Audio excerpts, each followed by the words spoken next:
Oppo's latest phone looks and sounds like an expensive, powerful flagship.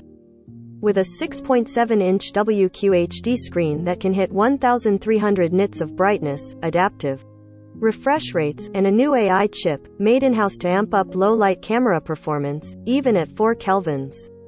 There are also two 50-megapixel primary camera sensors, a new but familiar sounding Hasselblad collaboration, and, well, just look at this beautiful thing. So far this year, Oppo already announced its Mari Silicon X Neural Processing Unit, NPU, its intriguing attempt at foldables, but not a new flagship phone. But that's where MWC comes in, which so far is shaping up to be a relatively quiet mobile show. It's good news for Oppo. Barring any left-field surprises, Samsung and Huawei both have press events this week. It can take center stage. Fortunately, Oppo has provided a device ahead of the public reveal, so I've got some early impressions and thoughts to add to proceedings. The Find X5 Pro borrows heavily from the Find X3 Pro's shape and style from last year, but I think it looks even better. The camera unit now has a diagonal slope at the bottom, so it should fit in your hand better. There's no space age, hyper-reflective silver color option this time, just glossy black or ceramic white. It was a bit much. Matt Smith, Engadget. This black one picks up fingerprints and smudges with a little too much ease, but I didn't fear scratching it before I had to film this preview or grab photos for my story. Oppo says the ceramic body is actually nanometer microcrystalline ceramics. The material takes 168 hours to produce, but Oppo says results in a phone that can resist scratches over 1200 HV, Vickers pyramid number that registers hardness.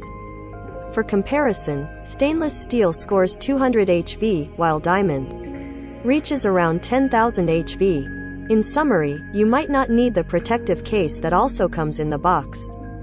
There's also Gorilla Glass Victus on the screen. I think it looks great.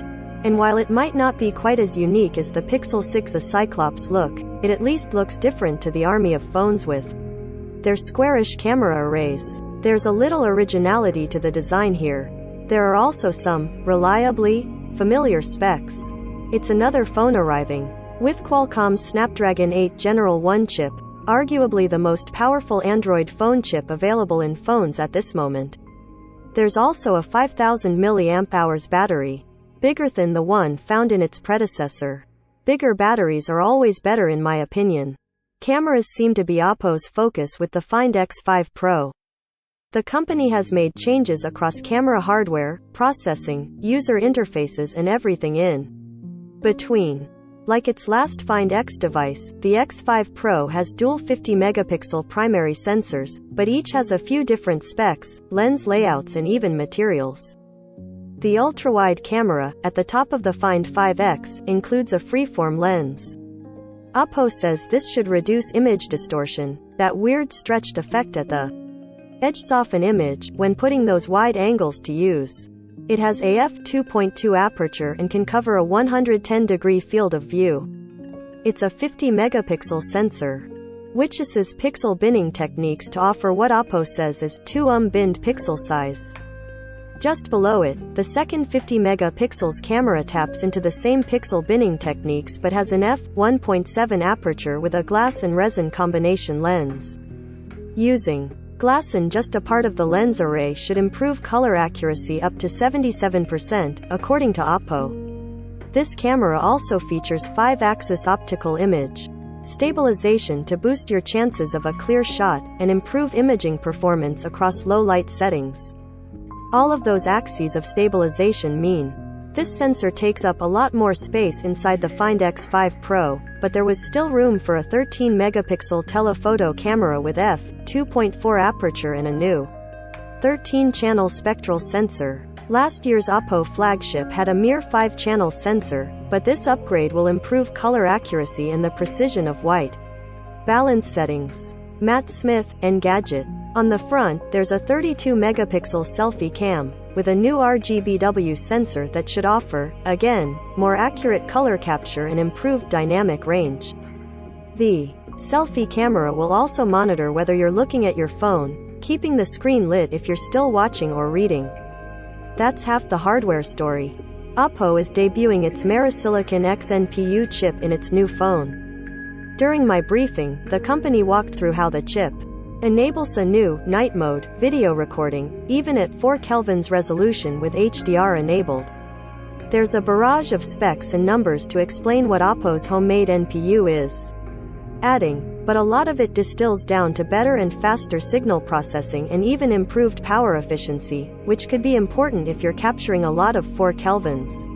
I briefly tested out 4K Ultra Night Video, Oppo's take on low-light video recording.